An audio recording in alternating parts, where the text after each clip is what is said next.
কুরআনুল মাজিদের এবং আল্লাহর রসুলের এলমে তসৌফের শিক্ষা যাদের মধ্যে আছেন তাহারা সবসময়ই জানেন যে আল্লাহ রব্বুল আলামিন বলছে ফা ইন্নী করিবুন, নিশ্চয়ই আমি তোমাদের নিকটে অবস্থান করি। এবং আল্লাহ রব্বুল আলামিন বলছেন আইনামা তুয়াল্লু ফাসাম্মা ওয়াজহুল্লাহ, তুমি যেদিকে তাকাইবা আমি ছাড়া কিছুই দেখবা না। ওহুয়া মাকুম আইনা মা কুমতুম, তুমি যেখানে আমিও সেখানে। নাহানু আকরাবু ইলাইহি মিন হাবলিল ওয়ারিদ, আমরা তোমার জীবন রোগের নিকটেই অবস্থান করি। এবং আল্লাহ বলতেছেন ইন্নাল্লাহা মাআল মুমিনিন, নিশ্চয়ই আমি মুমিনদের সাথে আছি। আল্লাহ বলছেন আমি মুহসিনিনদের সাথে থাকি। আল্লাহ বলছেন আমি সবিরিনদের সাথে থাকি। আল্লাহ বলছেন আমি মুত্তাকিদের সাথে থাকি। তো যার সাথে, যার নিকটে, যার অন্তরে আল্লাহ থাকে সে অত্যন্ত বিনয়ী এবং মহাজ্ঞানী হয়ে থাকেন। তাহারাই এই রূহ সম্পর্কে বুঝতে পারেন। আর যাদের আল্লাহ আসমানে থাকেন তাহারা কি করেন, রুহেকে নুরানি মাখলুক বলে থাকেন, যে রূহ নুরানি মাখলুক। নাউজুবিল্লাহ, রূহ কখনো মাখলুক নয়। সারা কোরআনে রূহকে কোথাও মাখলুক বলা হয় নাই। রূহ এক বচন, রূহের কোনো বহু বচন নাই। রূহ সৃষ্টি নয়, আল্লাহ কোথাও রূহকে সৃষ্টি বলে নাই। যাহা সৃষ্টি নয় তাহার কোনো ভাগ হয় না। ভাগ হইতে গেলে সৃষ্টি হইতে হবে। রূহ স্বয়ং আল্লাহ রব্বুল আলামিনের আমর, রব্বুল আলামিনের আদেশ, রব্বুল আলামিন হইতে আগত রবের সুপ্ত এবং গুপ্ত রূপের নামই হচ্ছে রূহ। এই রূহ রূপেই রব্বুল আলামিন এই সমগ্র সৃষ্টি জগতের দুইটা প্রাণীর মাঝে অবস্থান, দুইটা প্রাণ মানে নফসের নিকটে, দুইটা নফসের নিকটে অবস্থান করেন, দুইটা প্রাণীর নিকটে। এক হলো জিন আর এক হলো ইনসান। যার নিকটে সুপ্ত এবং গুপ্ত রূপে অবস্থান করেন জিন এবং ইনসান। আর রূপ প্রকাশিত হয় একমাত্র মানুষের মধ্যে, ইনসানের মধ্যে। জিনের মধ্যে রূহের প্রকাশ বিকাশ হয় না। রূহের প্রকাশ বিকাশ যখন এই নফস, মানুষের নফসের মধ্যে হয়, তখন সে হইয়া যায় আদম, সে হইয়া যায় ওলিয়ে কামেল। রূহের প্রকাশ বিকাশ যেই পর্যন্ত মানুষের নফসের নিকটে হবে না, সেই পর্যন্ত সে আদম হবে না, ওলি হবে না। ওলি হইতে গেলেই রূহের প্রকাশ এবং বিকাশ এই নফসের নিকটে হইতেই হবে। এর জন্য জিনের নফসের নিকটে রূহ গুপ্ত এবং সুপ্ত রূপে অবস্থান করে, মানুষের নফসের নিকটে রূহ সুপ্ত এবং গুপ্ত রূপে অবস্থান করে। মানুষের মধ্যে যখন রূপ প্রকাশ এবং বিকাশ হয় তখনই সে ওলিয়ে কামেল এবং আদমে পরিণত হয়। এখন আমাদের সমাজে কিছু অনেক জ্ঞানীগুণী জন আছেন, বিজ্ঞজন আছেন, যারা রূহ সম্পর্কে তাদের স্পষ্ট ধারণা নাই, না বুঝার কারণে তারা রূহের 5 ভাগ করেন এবং সেটা তারা কিতাবেও লিখে ফেলেছেন। এবং সেটা নিয়ে তারা অনেক রকম গজল, নাত, সঙ্গীত তারা লিখেছেন। সেই রূহের 5 ভাগটা আবার এইভাবে করছেন। আপনারা যদি দেখেন, রূহকে সৃষ্টির মধ্যে এনে 5 ভাগ করে ফেলে। 1 নাম্বার ভাগ রূহে জামাদি, 2 নাম্বার ভাগের নাম হলো রূহে নাবাতি, 3 নাম্বার ভাগের নাম হলো রূহে হাইওয়ানি, 4 নাম্বার ভাগ হলো রূহে ইনসানি, 5 নাম্বার ভাগ হলো রূহে বাতেনি। তাহলে এইখানে যে 4 নাম্বার, এই 3 নাম্বার যে বিষয়টা রূহে হাইওয়ানি, মানে হাইওয়ান শব্দের অর্থ হলো জানোয়ার, আর রূহ মানে হচ্ছে রবের আদেশ, আমর। তো জানোয়ারের মধ্যে, পশুর মধ্যে আল্লাহ রূহ কীভাবে ফুঁকে দিল, এই দলিলটা তারা কোরআনুল মাজিদে, দর্শনে, রসুলের হাদিসে কোথায় পাইল? এখন যদি আপনি রূহের 5 ভাগ করেন, যারা আপনারা রূহের 5 ভাগ করছেন এবং এটা নিয়ে অনেক উচ্চবাচ্য বলতেছেন শ্রদ্ধেয় জ্ঞানীগুণী জনেরা, আপনাদের কাছে আমার একটু প্রশ্ন থাকে যে আপনি যদি রূহকে সৃষ্টির মধ্যে এনে 5 ভাগ করেন, তাহলে নফস বিষয়টা কোথায় যাবে? কোরআনের নফস এবং রূহ সম্পর্কে স্পষ্ট বলা আছে। কোরআনুল মাজিদে রূহের কথা আছে 21 বার, নফসের কথা আছে 250 বারের উপরে স্পষ্টভাবে। এবং নফস তার বহু বচন আছে, কিন্তু রূহ এক বচন, রূহের বহু বচন নাই। এখন আপনি যদি রুকে 5 ভাগ করেন তাহলে নফসকে আপনি কি করবেন? নফসের ভাগের কথা তো কোরআনে স্পষ্ট আছে। সারা কোরআনে এক জায়গায় কি আপনারা দেখাতে পারবেন সূরা ফাতিহা থেকে নিয়ে সূরা নাস পর্যন্ত 6236 আয়াতের মধ্যে যে আপনারা দেখাবেন রুহে হাইওয়ানি শব্দটা আছে, রুহে বাতিনি নাবাতি শব্দটা আছে, রুহে জামাদি শব্দটা আছে, রুহে ইনসানি শব্দটা আছে, রুহে বাতিনি শব্দটা আছে? আপনারা সারা জীবন চেষ্টা করলেও সারা কোরআনের একটি আয়াত থেকে দলিল পেশ করতে পারবেন না। আর রুহের কোনো বহুবচন নাই, এটা আমি আপনাদের সামনে স্পষ্ট বললাম। আপনারা যদি না জানেন, আপনারা এইটা একটু গবেষণা করে দেখবেন রু সম্পর্কে যে 21টি আয়াত আছে, আর যদি তা না পান আমার কাছে এসে নিয়ে যাবেন রু সম্পর্কে 21টি আয়াতের দলিল। এখন আসেন, আপনি নফস তথা প্রাণকে নফস বলাই ভালো। নফসের কয়েকটি ভাগ করা যায়, যেমন নফসে আম্মারা। নফসে আম্মারার কথা কোরআনে আছে, এক নফস, সেই নফসের বেশ কয়েকটি ভাগ আছে, যেরকম নফসে আম্মারা, নফসে লওয়ামা, নফসে মুতমাইন্না। আবার বলা হয় নফসে মুলহেমা এবং নফসে ওয়াহেদাতান। এবং এই নফসের আবার যে এই ভাগ, নফসে আম্মারা, নফসে লওয়ামা, নফসে মুতমাইন্না, নফসে মুলহেমা, আবার এই নফস অনেকের হয়। যেরকম আপনারা নফস আর রুহের ভাগ না বুঝতে পেরে যেইটা নফসের সাথে হবে সেইটা আপনারা যা লাগাই দিয়েছেন রুহের সাথে। সেটা কি? নফসে ইনসানি, মানুষের নফস প্রাণ, নফসে জিন্নি, জিনের প্রাণ, নফসে হাইওয়ানি, জানোয়ারের প্রাণ, নফসে সাজারা, গাছের প্রাণ, এই যে উদ্ভিদের প্রাণ, এবং নফসে এরকমভাবে যদি আপনি বলেন যে ওই জামাদাত, যেটা জমা হয়ে থাকে, পাথরও আমরা দেখি যে ছোট থেকে বড় হয়, তার প্রাণ আছে কি না এটা জীববিজ্ঞানীরাই বলতে পারবে ভালো।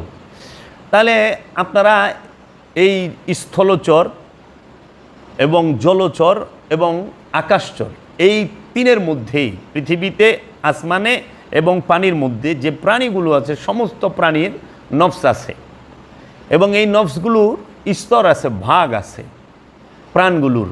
এখন আপনারা প্রাণের রহস্য কিছুই বুঝতে পারেন নাই, এই প্রাণকে আপনারা রু বলে রু আখ্যায়িত করেছেন।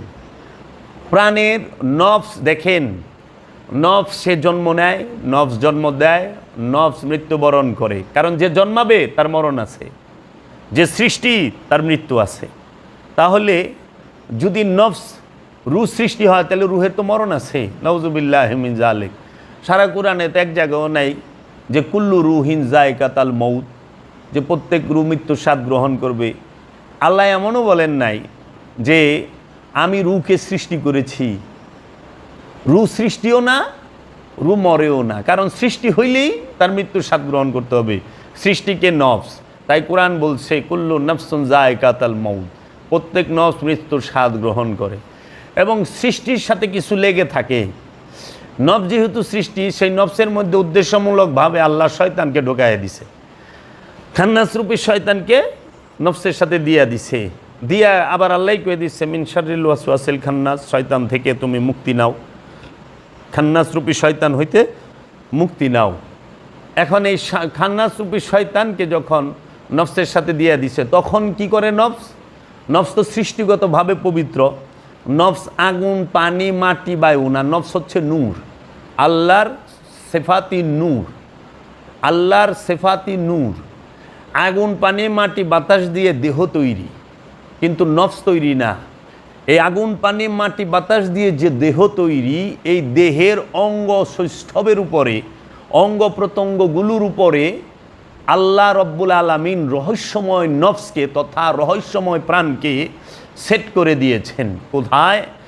এই দেহ, মাটির যে আগুন, পানি, মাটি, বাতাস দিয়ে যে দেহটা তৈরি, সেই দেহের মাঝে নফসকে সেট করে দেওয়া হয়েছে। এর জন্য নফসের কোনো অঙ্গ প্রত্যঙ্গ নাই, অঙ্গ প্রত্যঙ্গ হয় দেহের।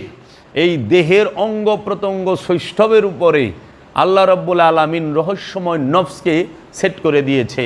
এর জন্য আল্লাহ নফসের পরিচয় জানার তাগিদ দিয়েছে, নফস সম্পর্কে উদাসীন হইতে নিষেধ করেছে, নফসের পরিচয় জানতে রসুল বলেছেন তোমরা নফসের পরিচয় জানলে আল্লাহর পরিচয় জানবা। তাহলে এই নফস কাকে বলে?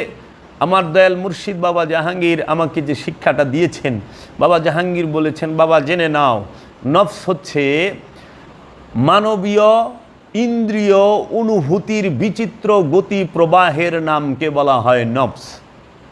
এই মানবের, এই মানুষের যে ইন্দ্রিয়গুলো আছে, এই ইন্দ্রিয়গুলোর যে অনুভূতি আছে, সেই অনুভূতির যে বিচিত্র গতি প্রবাহ আছে, সেই বিচিত্র গতি প্রবাহেরকেই বলা হয় নফস, প্রাণ। আর এই নফসের মধ্যেই আল্লাহ রাব্বুল আলামিন খান্নাসরূপী শয়তানকে উদ্দেশ্যমূলকভাবে পরীক্ষা করার জন্য সে মিশিয়ে দিছে।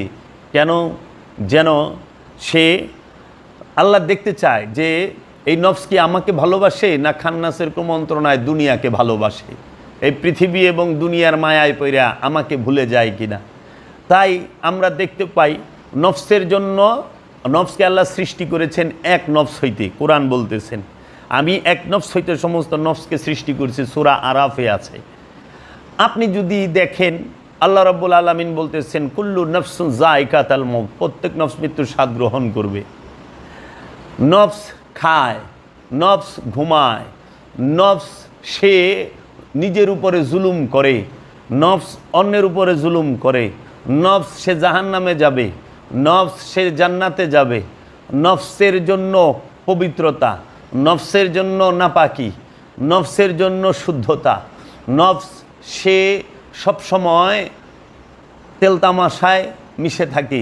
এইভাবে অসংখ্য বিষয় বলেছে যে নফস সে সবসময় স্বার্থপর হয়, নফস জন্মগত লুবি, নফস জন্মগত সে অকৃতজ্ঞ, মানুষ জন্মগত অকৃতজ্ঞ, মানুষ লুবি, এইভাবে অসংখ্য বলেছে। ভিডিওটা বড় হবে, এর জন্য আমি ডিটেলস এখানে বলতেছি না।